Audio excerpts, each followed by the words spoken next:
The sun had just begun to rise over the dusty horizon of Red Mesa.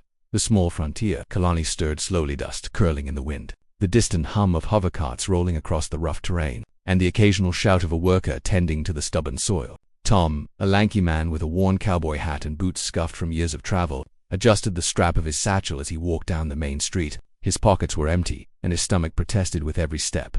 Life on Red Mesa was harsh. Water was scarce, food was basic, and work was harder than the toughest cattle drive Tom had ever faced on old Earth. Yet, there was something alluring about this place, something that made him keep walking forward, despite the odds. He stopped at a small saloon and glanced at the notice board. Most of it was old handwritten sheets flapping in the breeze, but one notice caught his eye. Farmhand wanted. Protect the land. Good pay. See Mara at the homestead. The name Mara rang no bells, but Tom was desperate. He had nothing to lose, and the promise of good pay, even if vague, was enough to pull him in that direction. The road to Mara's homestead was long, and the terrain rough. The red soil crunched beneath his boots, and wind whipped dust into his eyes. After nearly an hour, he finally saw a large farmhouse perched on a gentle rise. Surrounding it were acres of cultivated land, small fields that looked surprisingly green for Red Mesa. Standing in the doorway was a woman. She was larger than most people he had met, and her presence filled the doorway. Her face was kind, with warm brown eyes that watched him carefully. She wore simple clothes, patched from years of work, but there was a dignity in the way she carried herself. "Tom?" she asked, her voice soft but steady. He blinked. "Yes, that's me." "Good," she said, stepping aside. "I'm Mara. Come in. We need to talk." The inside of the house was simple but tidy. Shelves held jars of preserved food, and a few chairs surrounded a worn table. A fire crackled in the hearth. Though it was more for comfort than warmth, the planet was hot during the day and cool at night. Tom took a seat. He didn't know why, but there was something in Mara's calm demeanor that made him relax. "You're looking for work," Mara said plainly. "I can see it in your eyes, but I need someone who can do more than just farm. My land. It's important, and there are people who want to take it from me." Tom leaned forward. "Take it who? And why would they want your land?" Mara hesitated, then shook her head. "It's complicated. Let's just say that this land has value beyond crops. There are resources beneath the soil, something many would kill to have." Tom's mind raced. Resources, money, finally a chance to fix his life. But he didn't have enough time to think it through. He had to act. "Listen," he said, his voice steady despite the flutter in his chest. "I can help you. Protect your land. Work it. I can do whatever it takes. Just pay me enough, and I'll stay." Mara studied him carefully. Then she surprised him. "I have another idea." Tom raised an eyebrow. "I will marry you." Her words were firm, and for a moment, Tom thought he misheard. "Marry me," he repeated, trying to hide his shock. "Yes," Mara said. "It's unconventional. I know, but if we are married, the land is protected, and I need someone I can trust by my side. You seem clever enough." And desperate enough. Tom swallowed. He had never considered marriage, and certainly not for land. But his stomach growled again, reminding him of reality. He weighed the choice desperation against morality. In the end, he nodded. "All right, I'll do it." Mara's lips curved in a small smile. "Good. But know this, Tom, this isn't just a contract. Once we're married, people will watch us, and you need to respect me. My rules, my home, I understand," Tom said quickly. "I'll do my best." And with that, they made the unusual agreement, a marriage of convenience, for survival and protection. That night, as they sat together in the quiet house, a storm began to brew outside. The wind picked up, rattling the windows, and the first flashes of lightning lit the sky. The two sat in silence, listening to the storm grow louder. Then something strange happened. Amid the howling wind and crack of thunder, small lights began to flicker across the horizon. Colors unlike anything Tom had ever seen. Soft blues, vibrant greens, and faint golds danced in the storm clouds. "What is that?" Mara whispered, her hand brushing against his accidentally. Tom shook his head. "I don't know, but it doesn't feel natural." Neither of them noticed the small craft ascending from the sky, battered and smoking, until it crashed just beyond the edge of Mara's fields. With a loud thud, it dug into the soil, leaving a small crater. "Stay here," he said, though he felt a strange pull in his chest that made him hesitate. Mara shook her head. "No, we should go together." They ran across the fields, the storm whipping around them. The craft was small, barely the size of a shed, but its surface shimmered with alien symbols. Smoke rose from a crack in its side, and a soft humming sound came from inside. Tom gently pried open the hatch. Inside, lying unconscious, was a humanoid creature, faintly glowing along its veins. Its skin shimmered under the light, a mix of silver and soft green. Tom stepped back. What is that?" Mara knelt beside the alien, checking its injuries. "I don't know, but it's hurt. We have to help it." For hours, they worked to stabilize the creature, using what little knowledge they had of first aid. Tom was amazed at Mara's calmness and skill. She moved with purpose, her size and strength proving useful as she carried the alien from the craft to the safety of the house. Finally, as the storm began to subside, the alien stirred. Its eyes opened large, expressive, and glowing faintly in the dim light of the house. It made soft, musical sounds, and when it touched Tom's hand, he felt a strange warmth and energy spreading through him. Mara too felt it, a subtle vibration that seemed to resonate with her heartbeat. Which is happening? Tom whispered, staring at his hand. I don't know, Mara said softly, but I think something extraordinary has just begun. Outside, the sky cleared, leaving the stars twinkling over Red Mesa. Inside the farmhouse, Tom and Mara sat together, watching the alien, unsure of what the future held. One thing was certain. Their lives would never be the same again, and as they watched, a bond began to form not just of necessity, but of trust, courage, and perhaps in time, something deeper. The morning sun painted Red Mesa in shades of gold and red. Mara's property, once quiet and ordinary, now hummed with a subtle energy. The alien hovered near the fields, its faint glow pulsing rhythmically, as if sensing the life and potential beneath the soil. Tom stood on the edge of the property, hands on his hips, staring at the horizon. Something's different, he muttered. I can feel it in the air. Mara joined him, her brow furrowed. It's not just the alien. Something about this land. It's alive in a way I've never noticed before.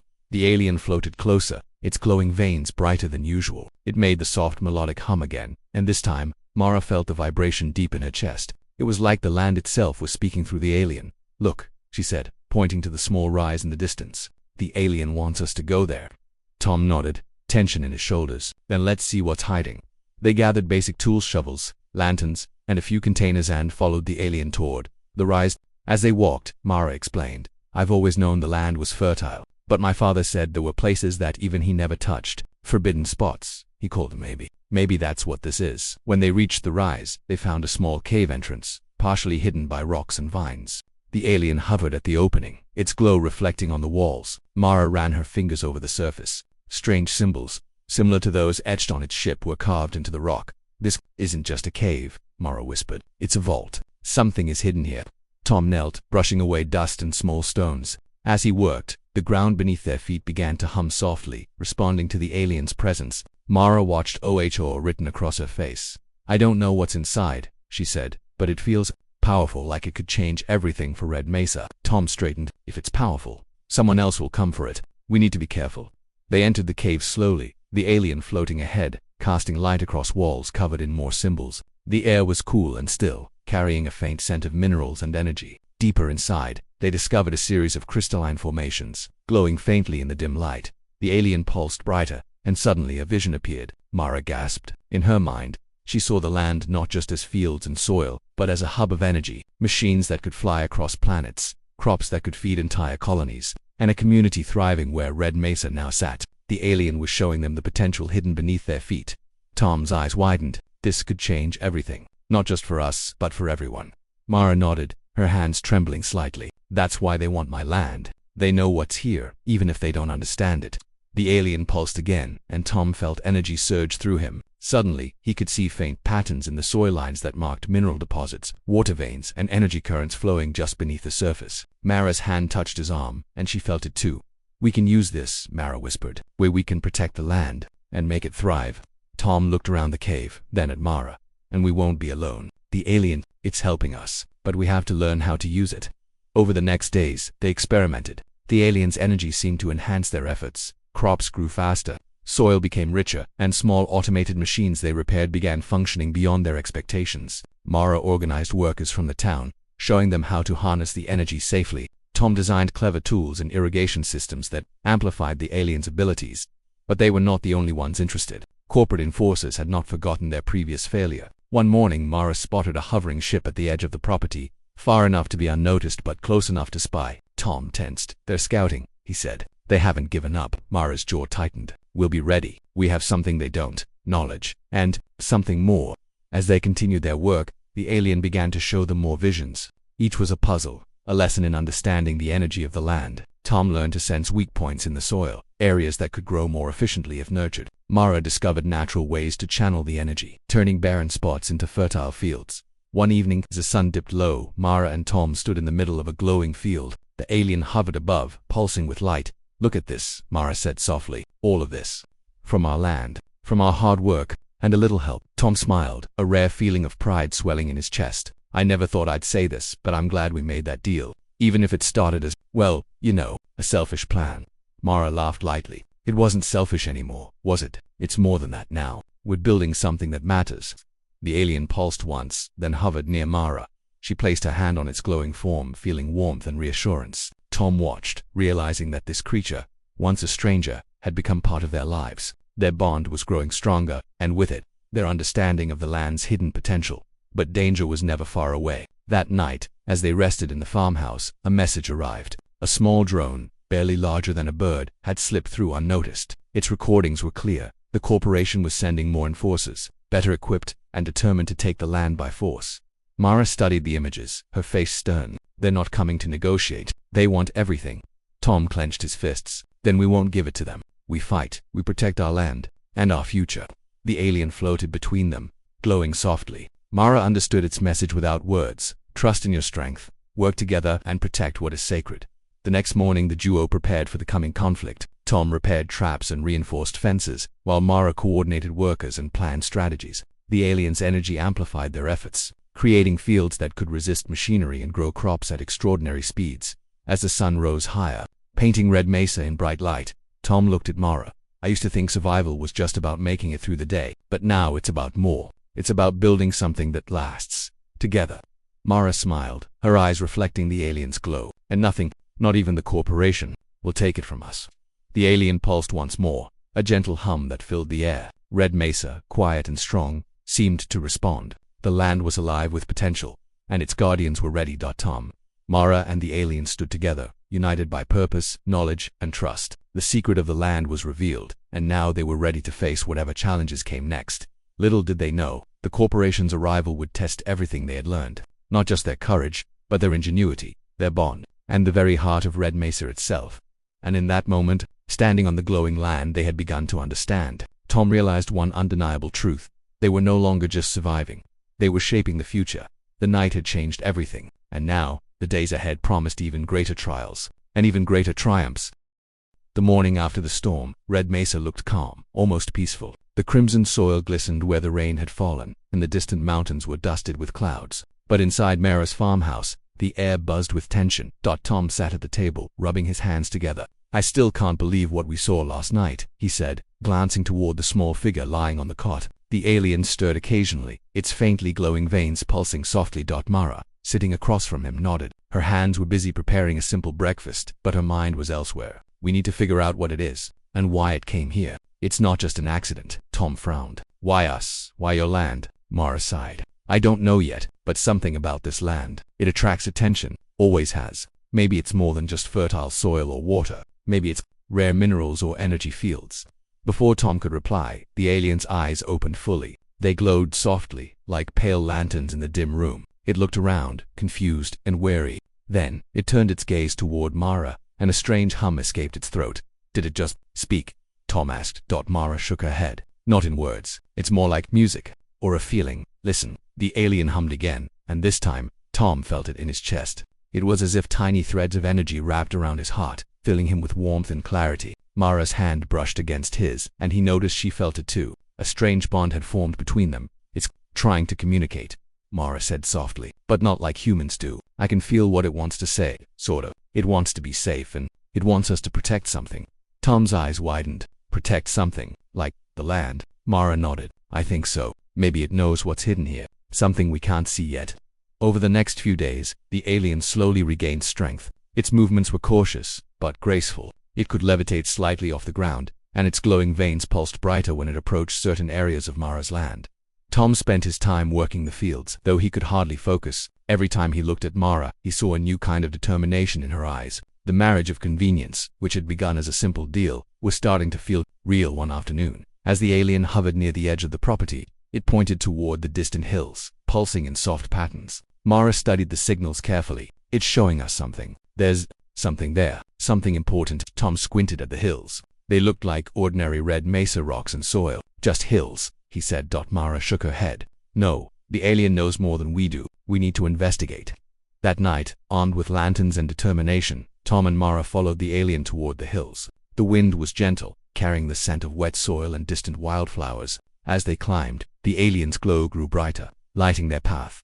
Finally, They reached a small cave hidden behind a rock formation. Strange markings, similar to those on the alien's craft, were etched into the stone walls. Mara ran her hand over them, tracing the patterns carefully. "Tom, look," she whispered. "This isn't just a cave. It's some kind of storage, or a signal, something hidden from the world."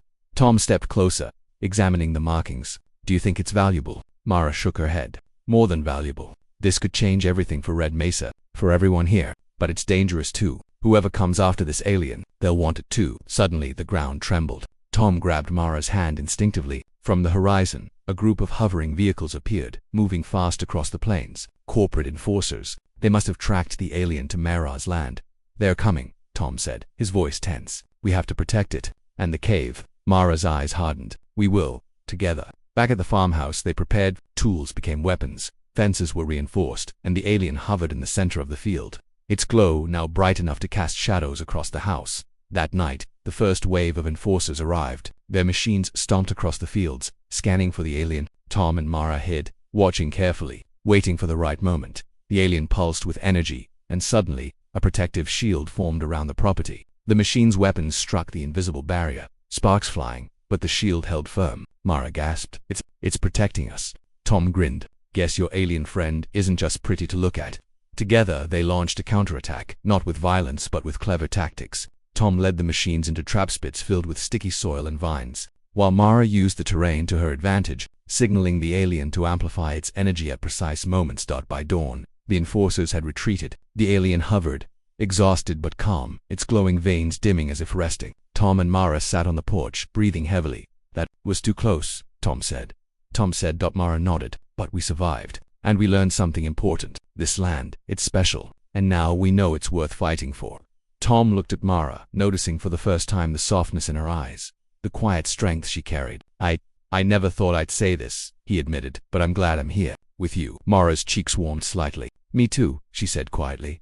This isn't just about land anymore. It's about life, and protecting what matters." The alien hummed softly, as if approving. And for the first time, Tom felt that their little family, him, Mara, and this mysterious creature had a real chance at something greater. Over the next few days, they continued to work the land, but with a new sense of purpose. The alien began to show them abilities they never imagined. Crops grew faster where its energy pulsed, and the soil seemed richer, healthier. Mara's leadership shone as she coordinated workers and animals, while Tom's cleverness kept the property safe from wandering dangers and curious strangers. But even as life seemed to settle, Tom couldn't shake a feeling of unease. The corporate threat had been strong, organized, and ruthless, and now, with the alien here, he knew they would not give up easily. One evening, as the sun dipped below the horizon, casting a golden glow over Red Mesa, Tom stood beside Mara on the porch, watching the alien float above the fields. "What do you think it wants?" Tom asked softly. Mara smiled faintly. "I think it wants to trust us, to show us the potential of this land, and maybe, to help us become the people we were meant to be." Tom laughed lightly, feeling a spark of hope. "Well, if it's up to me, we're ready for whatever comes next." Together, as the stars blinked to life above Red Mesa, the alien's glow reflected in their eyes. The night had changed everything, and for the first time, Tom and Mara realized that their lives, once ordinary, lonely, and desperate, were now part of something extraordinary.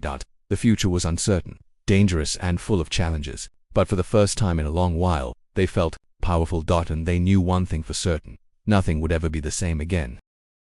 The morning sun rose over Red Mesa, casting a golden glow on Mara's fields. Normally, the planet's beauty would calm the mind, but today, tension hung heavy in the air. Tom and Mara moved through the land with purpose, checking traps, reinforcing fences, and ensuring every worker knew their task. The alien hovered above its faint glow, casting shadows across the red soil. "They're coming," Tom said, his voice low. He pointed to the horizon, where the corporate vehicles appeared as tiny specks, glinting in the sunlight. "And they brought more than last time." Mara's eyes narrowed. "We've prepared. We know the land, and we have help that they don't understand." She glanced at the alien, which pulsed once, as if in agreement. The first wave of machines advanced across the plains. Large, mechanical walkers stomped the soil, armed with energy cannons. Smaller drones buzzed ahead, scanning for the alien. The settlers braced themselves, their faces tense but determined. Tom whispered to Mara, "We stick to the plan. We fight smart, not just hard." The alien rose higher, its glow intensifying. Suddenly, a shimmering shield formed around the property, invisible to the eye but strong enough to repel the energy blasts. Sparks flew as the corporate machines struck it, but the shield held. Mara took a deep breath. "Workers, follow me. Tom, you're with me. Protect the perimeter." The battle began. Tom led groups of settlers through clever traps. Holes filled with sticky soil caused the walkers to stumble. Vine-covered pits entangled the smaller drones, and the alien pulsed energy along the traps, strengthening them. The corporate enforcers were relentless. Their machines adapted quickly, dodging traps and firing stronger blasts. Mara's leadership shone as she guided her people. Focus on the machine's weak points. Use the terrain, she shouted, her voice carrying over the chaos. Dom spotted a massive walker approaching the central field, where the alien hovered. Without thinking, he grabbed a rope, looping it around the machine's leg and yanking with all his strength. The walker stumbled and fell, sparks flying from exposed wires. Mara's eyes widened. "Tom, incredible," she shouted, a smile breaking through the tension. The alien's glow surged, responding to their teamwork. Fields around the machines came alive with energy, forming barriers and slowing the attackers. The settlers worked in unison, inspired by the courage of Tom and Mara. Hours passed, but neither side gave in. The corporate forces were well trained, but they lacked understanding of the land's hidden power. Each time they advanced, Tom and Mara used clever tactics, combining traps, the alien's abilities, and the settlers' determination. During a brief lull, Mara ran to Tom. "We can't keep this up forever," she said, sweat dripping down her face. "They'll adapt." Tom nodded, wiping dirt from his brow. "We need something bigger, something that will turn the tide." He looked at the alien, which hovered close, pulsing brightly. "Can you do more?" The alien's glow intensified, filling them both with warmth and energy. Its melodic hum resonated in their minds, giving them clarity and strength. Tom and Mara felt their own abilities sharpen quicker reflexes, enhanced strength, and a deep understanding of the land's energy. "Together," Mara said, determination in her voice. The final wave of corporate machines advanced. They were larger, more heavily armed, and their weapons glowed with a deadly blue light. But Tom, Mara, and the settlers were ready. The alien unleashed a powerful pulse, creating a shimmering dome that protected the fields. Crops and soil beneath the dome grew rapidly, forming barricades and obstacles. Tom directed the settlers, using the new terrain to funnel the machines into traps. Mara led small groups to disable the drones, moving with surprising speed and agility. Tom saw a massive walker preparing to fire at the alien. Without hesitation, he sprinted forward, using his newfound strength to leap onto the machine, yanking its panels open and exposing its internal circuits. Sparks flew, and the walker collapsed, smoke rising from its chest. Mara fought alongside him, using clever maneuvers to disable drones with minimal effort. The settlers rallied, inspired by the courage of their leaders. Finally, the alien pulsed one last time, focusing its energy on the corporate machines. A wave of light swept across the battlefield, temporarily disabling the machines and forcing the enforcers to retreat. The field was quiet again, except for the soft hum of the alien. Mara and Tom stood together, breathing heavily, sweat and dirt covering their faces. Around them, the settlers cheered, relief and pride in their voices. "We did it," Mara said softly, looking around at the victorious field. Tom smiled, pulling her close. "We did, together." The alien floated near them, its glow dimming to a gentle pulse. Mara reached out and touched it, feeling warmth and reassurance. "Thank you," she whispered. Tom looked at the alien, realizing how much it had changed their lives. "We couldn't have done this without you." Over the next few days, the property recovered. Crops grew faster than ever, and the settlers worked with renewed energy. The alien's presence seemed to enhance everything, making the land more fertile and vibrant. Tom and Mara continued to train and plan, knowing that the corporation would return eventually. One evening, as the sun set over Red Mesa, Tom and Mara stood on the porch, watching the alien hover over the fields. "We've protected the land," Tom said quietly, "but this is only the beginning. There will be more challenges." Mara nodded, her eyes reflecting the glow of the alien. "We'll face them, together, and we'll protect what's ours, what belongs to everyone who calls this land home." The alien pulsed gently, as if approving. Red Mesa was quiet, strong, and alive with potential. Tom realized that their fight had shown not just courage, but ingenuity, teamwork, and the power of believing in something greater than themselves. And as night fell over the horizon, the stars shining brilliantly above, Tom and Mara felt a sense of purpose they had never known. They were no longer just a cowboy and a landowner. They were guardians of Red Mesa, protectors of its secrets, and part of something extraordinary. But even in the quiet, Tom knew one thing: the corporation would not give up. New threats would come, testing their strengths, their wits, and the bond they had forged. Yet, standing side by side with Mara and the alien, Tom felt ready for anything. They had faced the impossible and won, and together they would continue to fight for the land, for life, and for the future of Red Mesa. The night had passed, but the battle had changed everything, and as dawn approached, Tom knew that their story was far from over. The snow fell harder as Leo trudged along the winding path that led to his small cabin. The wind howled through the barren trees, bending them under its icy force. On this far edge of the human-colonized planet, storms like these were common. Most settlers had long learned to respect the harsh environment. or risk paying the price. Leo pulled his heavy coat tighter and adjusted the strap of his backpack. Patrols were never easy, but he liked the quiet. Out here, in the frozen expanse, he could think clearly. His eyes scanned the white horizon, watching for signs of wildlife or anything unusual. And that's when he noticed movement at first. It looked like a shadow among the snowdrifts, but then he saw the shape clearly. A dog, a large German shepherd, its fur matted with ice, shivering violently. Its body was low to the ground, struggling to move forward, but its eyes met his with a desperate intelligence that made him pause. Leo stopped and crouched slightly. "Hey there," he called softly, careful not to scare it. The dog froze for a moment, then slowly inched toward him. Each step seemed painful, the dog's paws leaving tiny impressions in the thick snow. Then Leo saw the source of her distress. Tiny shapes huddled against her side. Puppies, small, helpless creatures, barely able to keep themselves warm in the freezing storm. Some whimpered softly, others shivered silently. Leo's heart tightened. "Oh, you poor things," he whispered. The dog Hera, as he would soon realize she was cold, let out a soft whine, looking back at the puppies. Then she nudged him gently, her nose icy and wet. It was a clear plea. "Help us." Normally Leo would have been cautious. Wild animals here were rare but not always friendly, and he had limited supplies in his cabin. But something about the dog's eyes, the way she looked at him as if she understood, made the decision easy. "All right," he said quietly. "Let's get you out of the snow." He knelt in the snow, letting Kara sniff his hand. She hesitated for a moment, then pressed her head against his palm. With gentle movements he lifted the puppies one by one into his backpack, carefully wrapping them in a blanket he carried. Kara's eyes followed every move, her body tense but obedient. The walk back to his cabin was slow. Kara matched his pace, occasionally looking back at the snowstorm, as if she feared something or someone. Leo felt a strange sense of urgency, though he couldn't explain why. By the time they reached his small cabin, Kara was exhausted. He opened the door and guided her inside, brushing the snow off her thick fur. The warmth hit her immediately. Kara shook herself, sending tiny droplets across the cabin, then turned to check on the puppies. Leo had placed them in a makeshift bed near the heater, and Kara sniffed each one carefully. Finally, she settled down on the floor beside them, curling her body protectively. Leo watched quietly, noticing the intelligence in her movements. This was no ordinary dog.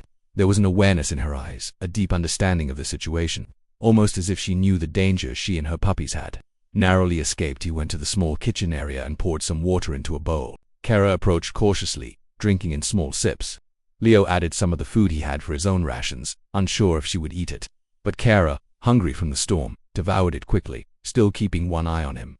Once she finished, she lay down again, her eyes never leaving the puppies. They, in turn, had begun to stir, their tiny bodies warming under the blanket. Their soft whimpers echoed in the small cabin, and Leo felt a pang of responsibility. These creatures depended on him now. He sat down across from them, warming his hands over the small heater. "You're safe now," he said. "I won't let anything happen to you." Kara tilted her head, almost as if she understood every word. Leo laughed softly. "You're smarter than I thought." For the next hour, Leo observed them. Kara's behavior was extraordinary. She occasionally nudged the puppies, repositioning them for warmth. She growled softly whenever one tried to wander too close to the door, as if warning any unseen threat outside. Leo couldn't help but be impressed by her protective instincts. Then he noticed something strange. Under Kara's thick fur, near her shoulder, there was a faint glow, a soft, almost imperceptible shimmer that pulsed in time with her breathing. Leo leaned closer, carefully brushing aside the fur. Kara stiffened, but didn't move away. The glow seemed natural, not harmful. He frowned, intrigued. "What are you hiding, girl?" he murmured. The puppies had their own tiny markings, faint but visible, like faint lines etched into their soft fur. The light seemed to respond when he touched them gently. Kara growled softly, low and warning, but she did not attack. She stayed between him and the puppies, her body tense, eyes sharp. Leo realized that whatever these markings were, they meant something important, not just ordinary biology. The storm outside raged on, the wind shaking the cabin walls. Leo felt a strange connection with Kara, as if she had brought a message from somewhere far beyond the planet.